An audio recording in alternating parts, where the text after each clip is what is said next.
오늘의 성경 말씀은 신명기 8장 2절 3절 말씀입니다. 당신들이 광야를 지나온 40년 동안 주 당신들의 하나님이 당신들을 어떻게 인도하셨는지를 기억하십시오.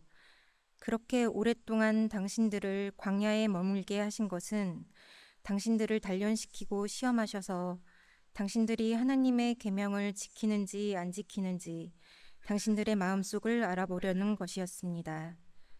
주님께서 당신들을 낮추시고 굶기시다가 당신들도 알지 못하고 당신들의 조상도 알지 못하는 만나를 먹이셨는데 이것은 사람이 먹는 것으로만 사는 것이 아니라 주님의 입에서 나오는 모든 말씀으로 산다는 것을 당신들에게 알려주시려는 것이었습니다. 이 말씀은 살아계신 하나님의 말씀입니다. 우리를 언제나 인도하시는 하나님, 오늘 이 자리에 이 순간까지도 함께하신 인도하신 하나님께 감사와 영광을 올려드립니다. 언제나 동행하시는 그 하나님을 고백하며 또 오늘 말씀을 통해서 주시는 하나님의 뜻을 깨닫고 또 그 뜻 가운데 주의 인도하심 속에 살아가는 저희들 되게 하여 주옵소서. 예수님의 이름으로 기도합니다. 아멘. 사랑하는 성도 여러분, 오늘 한가위 감사주일을 맞아서 함께 연합 예배로 모인 여러분들을 모두 주님의 이름으로 축복합니다. 민족의 가장 큰 명절인 추석 연휴가 한창입니다. 고향에 이미 다녀오셨거나 또 예배 후에 또 가족들을 만나러 갈 계획을 갖고 계신 분도 계실 것이라고 생각을 합니다. 집집마다 가족 맛있는 음식 냄새가 가득하고 또 오랜만에 만난 가족들의 즐거움의 웃음소리가 들려오는 때입니다. 풍성한 음식과 또 즐거운 웃음소리, 밝은 보름달이 우리의 마음을 넉넉하게 만드는 것 같습니다. 그런데 오늘 이 풍요로운 시기에 하나님은 오늘 말씀을 통해서 우리의 마음을 조금 뜻밖의 장소로 이끄십니다. 젖과 꿀이 흐르는 약속의 땅을 목전에 두고 있는 이스라엘 백성들에게 오늘 모세는 2절 말씀을 통해서 이렇게 선포합니다. 당신들이 광야를 지나온 40년 동안 주 당신들의 하나님이 당신들을 어떻게 인도하셨는지를 기억하십시오. 젖과 꿀이 흐르는 땅에 들어갈 이스라엘 백성들에게 끔찍했던 노예 생활을 했었던, 그리고 지긋지긋했던 광야 생활을 끝내고 이제 새 미래를 시작할 그들에게 하나님께서는 모세를 통해서 고통스러웠던 광야를 기억하라 라고 그렇게 말씀하시는 것입니다. 이 좋은 날에 이 행복한 순간에 굳이 힘들었던 과거를 다시 꺼내신 이유가 무엇일까요? 물론 미래 축복에 도취되어서 교만해질까 봐 경고하시는 의미도 분명히 있을 겁니다. 그러나 더 깊은 차원에서 하나님께서 이스라엘 백성들에게 알려주시고자 하셨던 것, 아니 오늘날 우리 하나님의 백성된 우리들에게 알려주시고자 하셨던 것, 그것은 바로 감사의 본질인 것입니다. 우리는 종종 감사를 소유의 결과로 생각합니다. 풍성한 수확이 있기에, 또 건강을 주셨기에, 또 자녀가 잘 되었기에 감사한다라고 그렇게 말을 합니다. 물론 그것도 귀한 감사입니다. 하지만 감사가 그런 조건에만 묶여 있다면 조건이 사라질 때 우리의 감사도 함께 사라질 수 있습니다. 수확이 없고 건강을 잃고 계획이 틀어지면 우리는 불평과 원망의 노예가 될 수도 있습니다. 그래서 하나님은 우리에게 가르쳐 주십니다. 진정한 감사는 풍요로운 가나안 땅이 아니라 아무것도 없던 광야에서 단련되고 빚어진다는 사실입니다. 상황과 환경을 뛰어넘는 감사는 내 인생의 가장 어두웠던 시간을 하나님의 시선으로 재해석할 때 비로소 싹트기 시작한다는 것입니다. 오늘 설교를 시작으로 해서 10월 마지막 주 추수감사주일까지 우리는 감사라고 하는 주제를 깊이 있게 탐구하는 여정을 떠나려고 합니다. 그 첫 번째 시간인 오늘 우리는 감사의 폭을 넓히기 위해 광야 학교에 입학을 하려고 합니다. 이 학교에서 우리는 풍요가 아닌 결핍 속에서 또 성공이 아닌 고난 속에서 비로소 발견되는 감사의 비밀을 배우게 될 것입니다. 이 배움의 여정을 통해서 우리의 감사가 더 이상 환경에 흔들리는 갈대가 아니라 어떤 폭풍우에도 흔들리지 않은 거목과 같이 성장하게 되기를 주님의 이름으로 축원합니다. 오늘 본문은 기억하십시오 라는 명령으로 시작을 합니다. 여기서 말하고 있는 기억하다라는 것은 단순히 회상한다라는 것을 뛰어넘습니다. 이것은 과거의 사건을 오늘로 가져와서 그 의미를 되새기는 능동적인 신앙 행위를 말합니다. 그렇다면 무엇을 기억하라고 하고 있습니까? 바로 광야 40년입니다. 성경 속에서 이 광야는 낭만적인 장소가 결코 아닙니다. 시험의 땅이고 사망의 음침한 골짜기가 바로 광야입니다.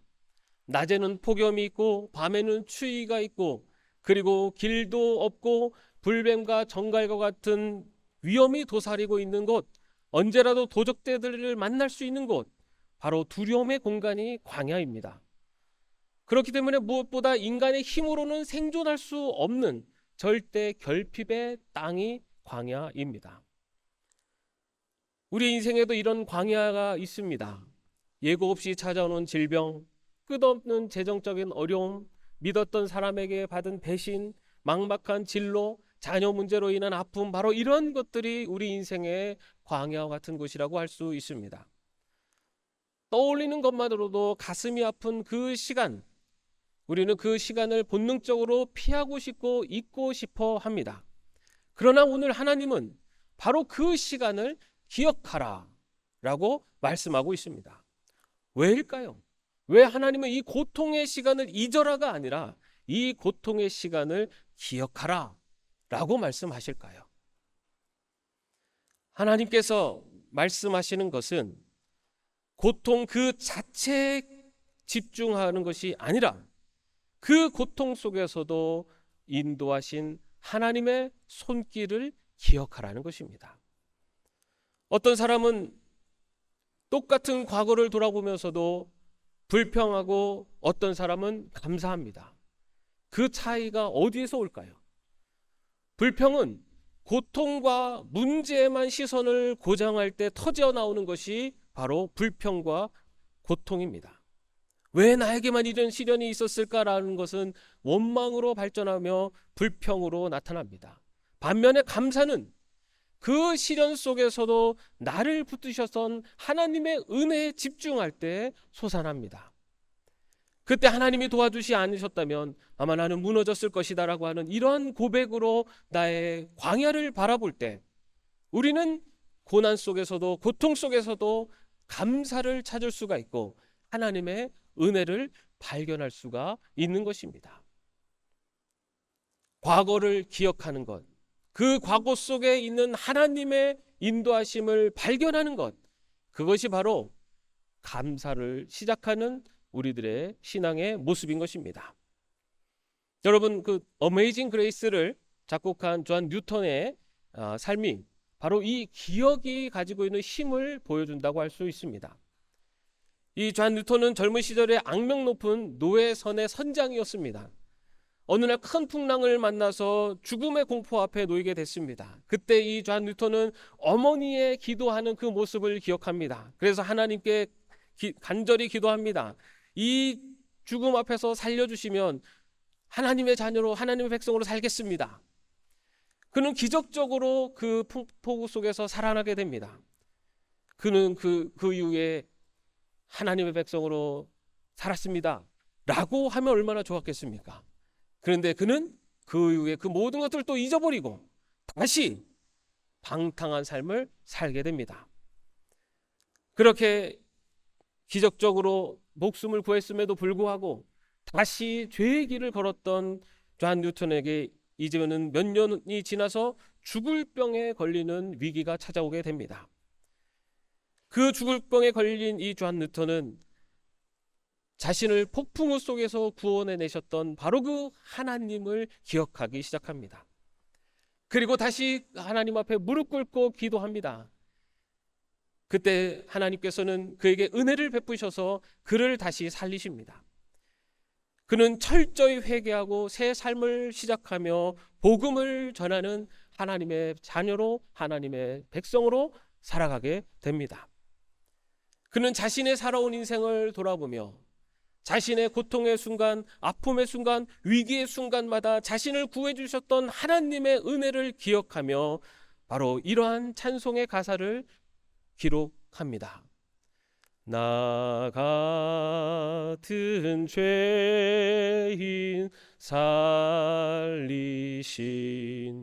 주 은혜 놀라워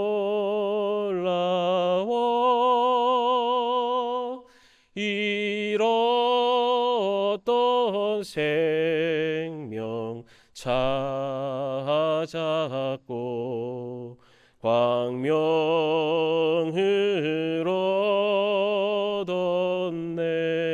얻었네. 그의 찬송은 고통의 과거 속에서 구원해 주신 그 하나님을 기억할 때 바로 오늘 이 자리에서 하나님의 은혜를 찬양하는 찬송의 가사가 될 수 있었던 것입니다. 성도는 좋은 일뿐만 아니라 고통스러운 과거의 기억 속에서도 감사의 제목을 찾아내는 사람들입니다. 왜냐하면 성도는 모든 것을 협력하여 선을 이루시는 분이 하나님이심을 믿기 때문입니다. 과거의 고통, 과거의 아픔도 하나님께서는 오늘의 선을 이루시기 위해서 그 고통을 허락하셨음을 바라볼 수 있을 때 우리는 과거를 통해서도 감사를 올 수가 있는 것입니다. 사랑하는 성도 여러분, 각자의 인생 광야를 한번 떠올려 보시기 바랍니다. 앞이 캄캄했던 실패의 시간들, 쓰라린 사업의 어려움의 순간들, 예고 없이 찾아온 질병의 고통, 또 가슴을 찢어놓았던 관계의 단절들, 그 어둡고 긴 터널을 어떻게 지나왔습니까? 이제 그 터널의 끝에서 뒤돌아보니 도저히 내 힘으로는 불가능했던 길임을 고백하는 것, 그 어둡고 캄캄했던 그 순간에조차 하나님의 손길이 함께하고 있었음을 발견하는 것, 그것이 바로 광야 40년을 기억하라 라고 하시는 주님의 말씀이고 명령입니다. 오늘 이 시간 잊고 있었던 광야의 은혜를 단 한 가지만이라도 다시 떠올려 보시기 바랍니다. 나를 위해 눈물로 기도해 줬던 그 한 사람, 전혀 예상치 못했던 곳에 나타난 그 도움의 손길들, 모든 것을 포기하고 싶었던 순간에도 나를 붙들어 주었던 말씀들, 바로 그러한 기억들이 오늘 우리의 메마른 마음에 감사의 샘물이 다시 솟아나게 되는 감사의 기본이, 그리고 감사의 능력이 될 줄로 믿습니다. 하나님께서 우리를 광야로 이끄시는 또 다른 목적은 우리를 단련시키기 위함이라고 말씀하고 있습니다. 2절 말씀은 이렇게 말합니다. 당신들을 단련시키고 시험하셔서 당신들이 하나님의 계명을 지키는지 안 지키는지 당신들의 마음속을 알아보려는 것이었습니다. 광야는 단순한 통과 지점이 아니었습니다. 그것은 하나님의 훈련소였습니다. 현재 우리가 겪는 어려움 역시 나를 무너뜨리기 위한 장애물이 아니라 나를 더욱 순결한 믿음의 사람으로 단련시키시는 훈련의 과정이라는 것을, 그것을 깨달을 때 우리의 감사는 더욱더 깊어질 수 있습니다. 하나님은 광야를 통해 이스라엘을 단련시키셨다고 말하고 있습니다. 여기서 단련시킨다는 것은 우리 안에 불순물을 제거한다는 뜻입니다. 우리 안에 남아있는 죄의 본성들을 제거하시기 위해서 인생 광야를 허락하셨다는 말씀입니다. 하나님보다 세상을 의지하는 우상 숭배의 죄를 제거하시기 위해서 오직 한 분만, 하나님만을 의지하며 살아가도록 훈련시키신 장소가 바로 광야였습니다. 또한 하나님은 그들을 시험하셨다고 말하고 있습니다. 이 시험은 우리를 탈락시키기 위한 시험이 아닙니다. 우리의 마음의 중심에 무엇이 있는지를 스스로 돌아볼 수 있도록 자신을 비추어 보도록 시험하신 것입니다. 여러분, 편안하고 모든 것이 잘 될 때는 누구나 하나님을 사랑한다고, 하나님께 감사한다고 말할 수 있습니다. 그러나 우리의 진짜 믿음은 예기치 않은 고난 앞에서 우리의 진짜 믿음이 나타납니다. 우리의 감사의 넓이가 어느 정도인지를 깨닫게 하시기 위해서 하나님은 우리의 현재 삶 속에 고난을 허락하신다라고 말씀하고 있습니다. 성경에서 가장 혹독한 광야를 통과한 인물은 욥일 것입니다. 그는 하루아침에 모든 재산과 자녀와 그리고 건강까지도 다 잃어버렸습니다. 그의 삶 전체가 거대한 광야가 되었습니다. 그 극심한 고통 속에서 욥은 자신의 의로움, 자신의 무지함을 동시에 깨닫게 됩니다. 그리고 마침내 이렇게 고백을 합니다. 주님이 어떤 분이시라는 것을 지금까지는 제가 귀로만 들었습니다. 그러나 이제는 제가 제 눈으로 주님을 뵙습니다. 고난이라는 광야는 역설적이게도 욥이 하나님을 가장 깊이 만나는 축복의 장소가 된 것입니다. 나치 수용소에 갇혀 있었던 코리템품 여사의 벼룩 감사라고 하는 이야기가 있습니다. 코리템품 여사와 베시 이 두 자매가 갇혀 있었던 그 막사에는 벼룩이 들끓어서 잠을 잘 수도 없었습니다. 벼룩이 피부를 깨물고 그리고 간지럽고 너무너무 고통스러운 환경이었습니다. 그런 환경 속에서 동생 베시가 언니에게 언니 우리 벼룩까지도 감사하자고 그렇게 기도했습니다. 언니 코리는 도저히 이해할 수 없었지만 억지로라도 감사했습니다. 그런데 훗날 그들은 간수들이 이 벼룩 때문에 자신들이 있는 막사를 유독 꺼려하고 오지 않았다는 사실을 알게 되었습니다. 이 벼룩 때문에 그들은 막사 안에서 자유롭게 성경을 읽고 예배를 드리며 자신들의 신앙으로 이 어려움들을 이겨낼 수 있었던 것입니다. 최악의 조건 속에서도 드린 감사가 그들의 예배를 지키는 거룩한 통로가 되었던 것입니다. 이것은 단순히 오래된 이야기가 아니라 바로 오늘을 살아가는 우리의 이야기이기도 합니다. 사랑하는 성도 여러분, 지금 여러분들을 힘들게 하는 벼룩은 무엇입니까? 끊임없이 나를 괴롭히는 직장 상사입니까? 도무지 나아지지 않는 경제적인 문제입니까? 시시때때로 찾아오는 건강의 염려입니까? 깨어져 버린 관계의 아픔입니까? 속을 썩이는 자녀의 문제입니까? 그것을 더 이상 불평의 재료로 삼지 마십시다. 오늘 말씀을 통해 주신 것처럼 우리의 관점을 바꿔보기를 원합니다.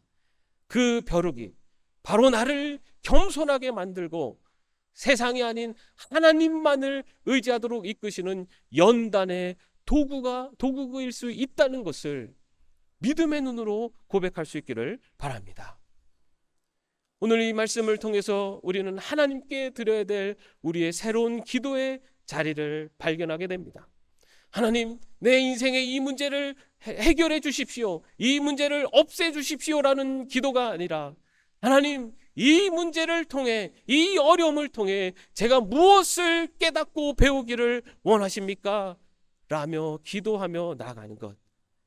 바로 그러한 기도의 자리에서 우리는 고난의 한복판에서도 감사의 이유를 발견하게 될 줄로 믿습니다. 그렇다면 이 광야 훈련의 최종적인 목적은 무엇일까요? 하나님이 가르치고 싶으셨던 핵심 교훈은 무엇일까? 3절 말씀이 바로 그 비밀을 알려줍니다. 사람이 먹는 것만으로 사는 것이 아니라 주님의 입에서 나오는 모든 말씀으로 산다는 것을 당신들에게 알려주시려는 것이었습니다. 하나님께서 이스라엘 백성들을 광야 학교로 입학시키신 이유, 광야 훈련을 시키신 이유, 그것은 바로 그들의 생존의 세상의 떡이 아니라 하나님의 말씀에 달려있다는 것을 깨우쳐 주시기 위함이었음을 말씀하고 있습니다. 이것이 바로 우리의 미래를 지탱하는 감사의 핵심입니다. 하나님의 교육 방식은 참으로 극적입니다. 먼저 굶주리게 하고 밑바닥까지 결핍을 경험하게 한 후에 그리고 바로 그때 하늘에서 단 한 번도 본 적이 없는 만나를 내려주십니다. 이 충격적인 체험을 통해서 이스라엘 백성으로 하여금 자신들의 생존을 위해서 의존해야 할 대상은 저 떡이 아니라 하나님이시라는 것을 깨닫게 하십니다. 애굽의 풍족한 떡, 또 인간의 노력으로 얻을 수 있는 세상의 공급이 아니라 매일 아침 하나님의 신실하심으로 주어지는 하늘의 만나, 하늘의 공급이 바로 이 땅을 살아갈 수 있는 힘이라는 것을 깨닫게 해주시는 것입니다. 신약시대로 오면 바로 예수님께서 행하신 오병이어의 기적과 맞닿아 있습니다. 수많은 무리가 굶주려 있을 때 제자들은 자신들이 가지고 있는 떡 5개와 물고기 2마리라고 하는 현실의 한계에 갇혀서 이것은 불가능한 일이라고, 이것은 될 수 없는 일이라고 포기했습니다. 그들의 시선은 땅에 있는 초라한 떡에 머물러 있었습니다. 그러나 예수님은 하늘을 우러러 축사하셨습니다. 하늘의 풍요를 바라보셨습니다. 그리고 그 믿음으로 5,000명을 넘고도 먹이고도 남는 기적을 행하셨습니다. 사랑하는 성도 여러분, 오늘 우리의 시선은 어디에 머물러 있습니까? 여전히 땅의 떡에 매여 있지 않습니까? 내 통장의 잔고, 내 건강, 내 자녀의 성공이 내 삶을 지탱하는 전부라고 믿고 있지는 않습니까? 그렇다면 여전히 우리는 광야학교에서 졸업할 자격을 갖추지 못했습니다.